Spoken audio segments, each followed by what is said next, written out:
Okay, so I want to talk about Opendoor. Opendoor is basically real estate company with software on top of it, right? So basically now we have this problems in the industry that buying or selling housing is such a pain in the ass. Sorry to say that, but it has a high friction. So Opendoor trying to solve this problem, and this is a really big market. So you can see from here, this is one of the slides. You can go to the opendoor.com and then find out on your own. And Opendoor now experiencing basically on the like a accelerated growth stage.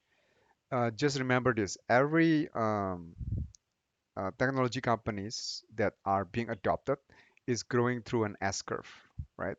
So S curve means like in the beginning it's like just like slow adoption, and then after that exponential adoption. It's like a hockey stick, and then after that it's gonna grow into maturity. So every like new companies or new product or new services will go through this process, right? The S curve. So this is just like the management and the yeah, there seems to be like really. So this guy is from Trulia, which is another real estate company, right? This woman is from Amazon and so on, right? And then this guy is from Square as from data science. um, so sorry, this is kind of slow. Yeah.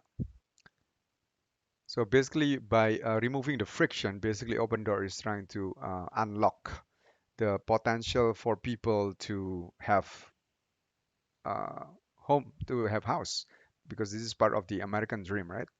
For millions of Americans, right? So you just buy and sell with a tap of button. Just think of this like the Amazon like 20 years ago. People would like hesitate. Oh, why do you want to buy something online? You're gonna be like there's gonna credit card, somebody's gonna steal my credit card and so on. But it works, right? And then people will say, okay, why do you want to buy like cars online, right? I still want to see the car, right? There's so many like objections. Why do you want to buy like shoes or shirt? I still want to go to the store, physical store, touch it, feel it, and put it on my on about my body, and then I make decisions, right? So, and it turns out all of these major objections over time tends to be wrong, right? Then people one is lazy, two they want convenience, right? So Open Door basically is trying to do that with just a click of a button, and then the process of buying and selling is just going to be so much easier, right? So as you can see here, um, the revenue, right, from 2017 to 2019, as you can see, so this is like double, more than double, right? 17 to 18, and then 18 to 19 is like almost triple, right? So it's growing to accelerated states, and then this is really key, guys. So if you want to invest in a company, you have to invest in company that are growing in an accelerated states, exponential states. Why? Because that's the most bang of for your buck you can do for your money. You can like 10x your money within like a shorter period of time, rather than just you put it on an index one. But of course, there's a trade-off. It's kind of risky, not all companies or services that are growing in accelerated states is going to be successful in the long term. So you kind of have that kind of like a risk and reward kind of thing, right? So I'm not saying this is that there's no risk. Of course, there's a lot of risk, but it's kind of calculated risk. But as you can see, I'm kind of pretty comfortable uh, to have some position here. So as you can see here, like the revenue is like exponential, and they are right now the market leader. It's like not by a percentage, by by again by 1x to 3x by 4x over here, right? You can see the second competitor, the third competitor, right? So right now they're just been already in the 21 market, but they're gonna slowly, it's gonna open up to a different cities, right? So right now they are using like trying to concentrate first on the cities that they think that can be like, is a good strategy to just to go in and just to make a big impact on that city, right? So it's a massive market, like I've said recently. So you can see here, a real estate is 1.6 trillion dollar a year, right? So it's bigger than the used autos, it's bigger than the food, right? Um, it's very fragmented, the incumbents right now, right? There's 2 million realtors, 28 of realtors have another occupation, which is about one every four, more than one every four. Uh, they're uh, they're they're not full time. Uh, and if you have time, you can go to this also YouTube here, A16Z here. Oh, can you see it right here? It's A16Z on YouTube, and then you can type when software eats real estate. This is a real good presentation of how software, okay, give you a general overview how software is gonna like help to eat the real estate world, right? So there's like one of the most striking factors here. We have the number of we have 2 million like real estate agents, and then the average sales like here, it's like let me see. So this is like the average median price household. You got 5-6%. The average sales is like zero.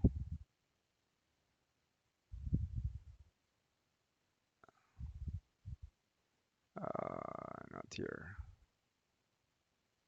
Yeah, I couldn't find it, but it's somewhere here on the presentation. So just think of it like, I mean, if you want to, let's say, sell your house, right?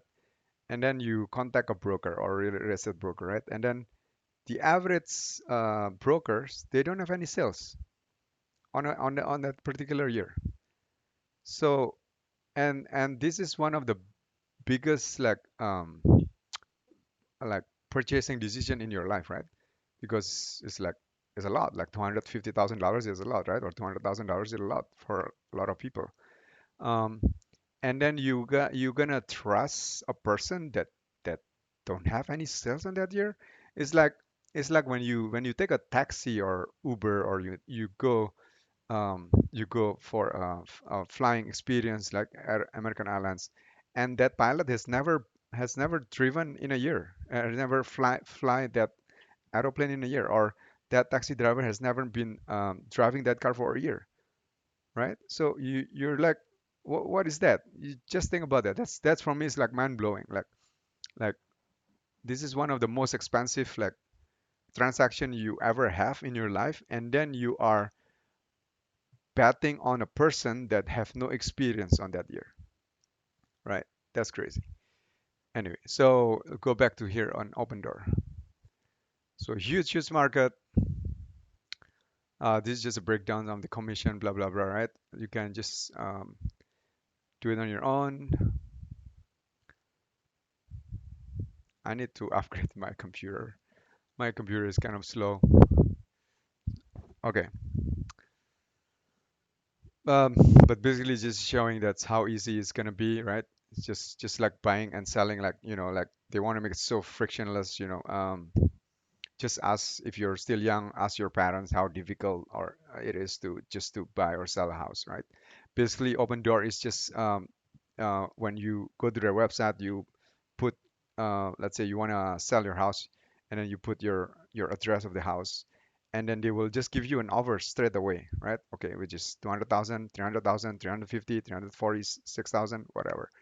And then so they're gonna use that this machine learning, artificial intelligence to know what should be the good pricing on that area in that particular area, and then they'll just give you it straight away. So they kind of flip the market, flip your house, and they'll give you an offer, and then they kind of like make everything is like all of the documents necessary, like kind of really frictionless, right? So you can see traditional sale is complex, uncertain, slow, human intensive, right? So they make it simple, they make it certain.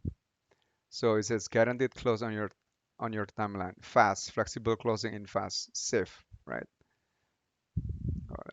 Okay, let's go through it really quickly. So it has a high conversion, right? So it turns to be the home sellers. So most people, 80% just for browsing, and then 20% they really want to sell. Um, but they have a quite high conversion rate, right?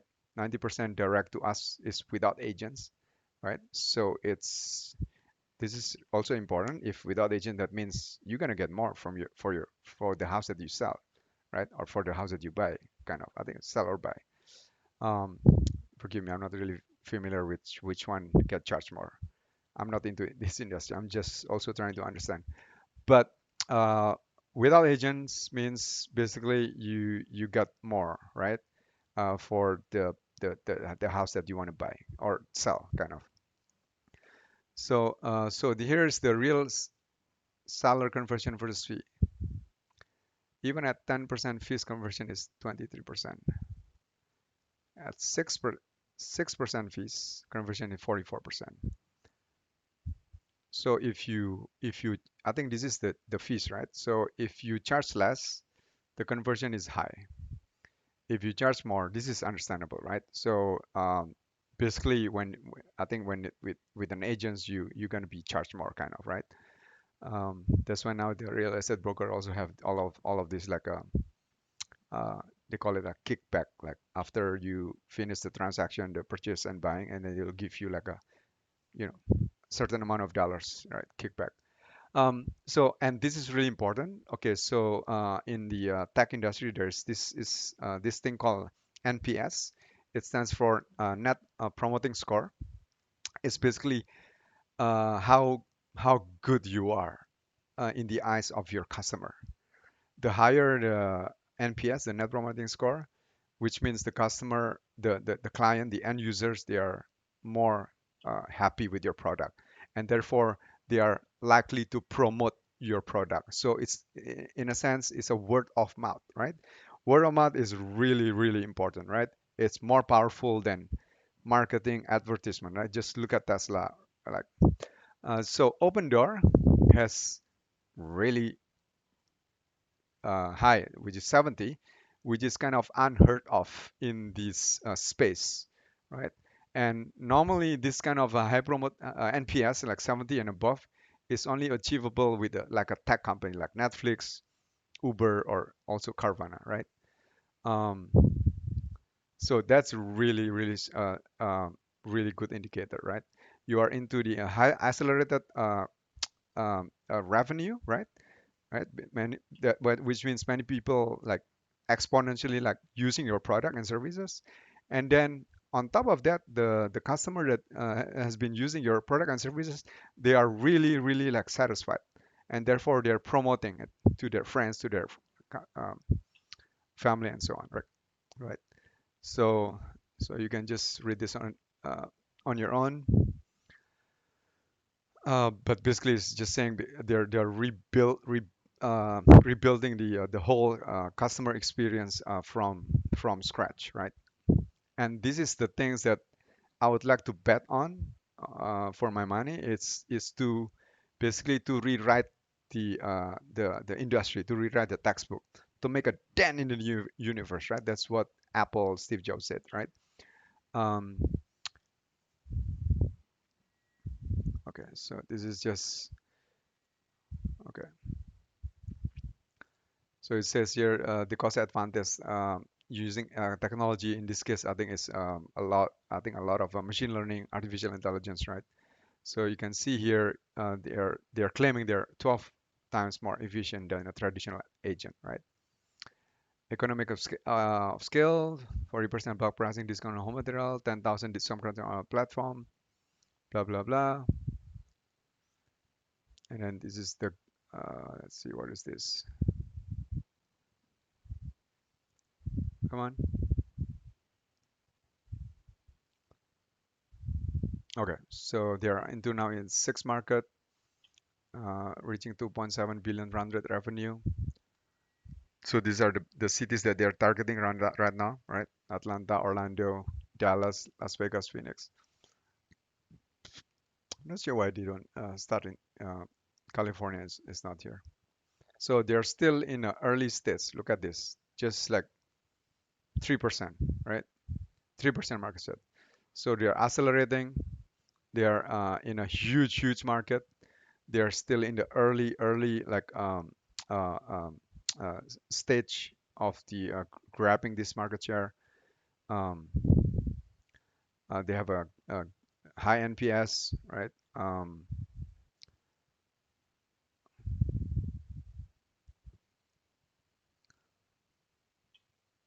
Okay, so this is another. I don't know why is it different. I think this is the major cities now there. I think this is more what representing. I don't think they're in Indianapolis, but I might be wrong. Okay,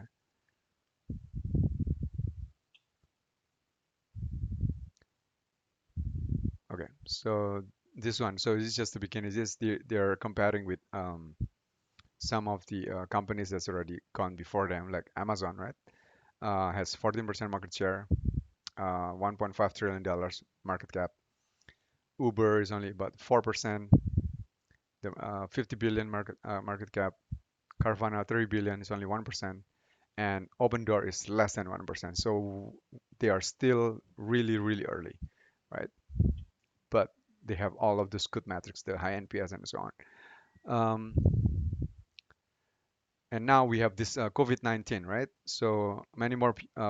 If, I don't know if you've heard, uh, some of the major big cities like LA, New York, and San Francisco, like the major dense cities right now, it's having a kind of breakdown because now it's kind of there's no use to live on that big cities because everything is kind of like shut down, right? You cannot everywhere you go you have to social distancing, you have to like wear masks, so like like public performance kind of like gone, like finish, right? It's so difficult to have a public performance these days, right? So there's no point to be in that big cities. um I'm not sure if this trend is going to continue, but I think I kind of believe that some of those people who are leaving these big cities wouldn't come back. Uh, uh, why? Because I believe the people are when they go to this all of these rural areas or more like less dense area, they would find that they have a more high quality of life, is less polluted, right? And also they can work remotely, and they found out that work remotely actually is more beneficial for them, right? They can like become more flexible with their time. If they are family, even better. Like I know with I live here in Visa's, Indiana, that I know many people here after they experience this having to work remotely, force by force with their company, they love it so much. They love it so much because they now they can have more flexible time. They don't have to go to work. They don't have to drive, saving all those the women, they don't have to do to wear makeup and so on, right? So they can like become more efficient. At the same time, the company also realizing this, that the company realized that actually they don't need uh, um, their employee to go to the office. Well, at least kind of not all. I'm not saying not all, but majority of them, they can be more productive. So from the company's point of view, they can they can become more productive, right? They can become less. They don't have to spend so much on the office because you know um, everybody doesn't have to come to the office at the same time, right? And from the employee's point of view, they also have benefit. They are more flexible. They have more life satisfaction. They can just like if you have they're still raising family, then they can become more like balanced kind of life. So I think the what do you call it? The urbanization is occurring as far for dense areas right over here. It's going to be kind of permanent, and this is kind of the driving one of the driving factors for why Open Door is going to be more like successful, or in general all other realtor like Trulia. But Open Door, since they're using all of this like trying to remove all the friction, I think they're gonna uh, can capture the kind of the energy here, right? So so here demands for housing in our market is strengthening. Customer are demanding digital first experience, right? So there's so they're kind of used to with remote working, everything digital, everything is so much more efficient, right? So here's the customer demand digital experience for the service that revolve around the home title and escrow, financing, insurance, warranty, upgrades, home maintenance, moving services. So if they don't have to, they don't have to meet a person because there's like inefficient. You have to meet a person. During COVID-19, it's not possible. Everybody has to wear masks and also on and so all that. It's better just going through your skin, right, or zooming and all that thing, right? Um, so this COVID-19 basically is just basically resetting what everything we have, that we think it's working. Now we have to reset kind of is this working? Is this not? Um, so they're just getting started. As you can see, there's still really less than 1% of the market share, but it's a huge area and a huge market. This is their financial. It's kind of boring, but if you want to go through it, you can go through it. And then I'm just gonna browse through this really quickly. Um, let's see here if there's something more interesting that I can share with you really quickly. Um, okay, this is just the cost. This is again the showing the rapid growth, right? The home sold, um, revenue, the home sold, the loss also is like growing less and less. Um, okay, but the debt, I'm not worried about that. Okay, yeah. So this is basically projecting path to poverty really fast, right? So you can see now the by 2023 they're already projecting to make some profit already, which is 3 years from now, right? um,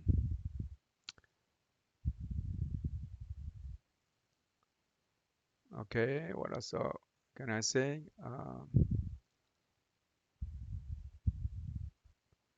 Okay, so this is the investment summary. It's a huge market share, 1.6 trillion, but they're still in a really early stage, less than 1%. Superior customer experience, 70s customer NPS, 34% career seller conversion. It's more efficient. I think this is because of they're using a lot of data science, a lot of machine learning, rapid growth and sell, right? 150% CAGR, strong unit economics, and then significant upside via market and service expansion. So in the future, they can just provide additional service. I don't know, probably like insurance or I don't know. Um, and yeah, this is the overview, and then well, appendix is just a balance sheet, I think. Yeah, but so it's I really like this company. I think it's an asymmetric bet, uh, right? And then the one who basically uh, uh, put this forward is two of them is, at least I know, is one of the most prolific venture capitalists, the one I have been following in Silicon Valley. One is Chamat Palipitiya. I'm sorry if I mistakenly like pronounce, but check it out. He's on YouTube. He's the one betting early on Bitcoin, betting early on Tesla, right? So he's been more kind of right. He's an early like Facebook growth like strategies, right? and then the other one is from I think Kit Rabois is also another venture capitalist from Silicon Valley, but recently I think he moved to Florida or Miami, something like that. So so it's backed by a prominent or people that I think I can trust based on their winning streak, right? Because we're making an asymmetric bets here. I think the if you wanna go, just if you're not, just keep on d- due diligence on this thing. But I already put some position, like a small position, and then depends on how this goes. Probably I'm gonna increase it. But right now I have, but I don't know, like um, let's say 5% probably, yeah, or less than 5% of my total portfolio. My biggest still Tesla, I think. Yeah, Tesla is like 10%. This is still like probably like 2%, 1 or 2%. So yeah, thank you for listening. Let me know your comments. But I think Open Door. And also, yeah, don't forget if you have a chance, also listen to this. Um, or not this one. Yeah, this um, uh, um, presentation from A16C when software is the real estate world. This is also giving you a really, really good overview what's the problem in the real estate. But you kind of get the gist of it. It's a big, huge, huge market, right? It has a very fragmented uh, kind of uh, uh, it's a fragmented industry. So Opendoor has a chance to consolidate this industry just into like a hub. Think of it as like an Uber, right? Before there was an Uber, there's a lot of different taxi companies, right? Especially in the big cities like New York. And then when Uber came along or Lyft came along, everybody just goes to Uber, right? And everything just become much more efficient, right? So Open Door is kind of like that. It's trying to become the Uber for the real estate, right? So and then they're into the remember the S curve. They are into the accelerated growth phase right now, and they're still in the early phase, which is less than 1% of the market share, right? They have a good NPS 70. It's just like Netflix, Uber, or the other tech company Carvana, I think. I think it has strong management company, and it's also backed by the, at least from my point of view, the venture capitalists that I can trust. So that's all for now. Let me know what you think. I think it's a good asymmetric bet for this year. Peace out.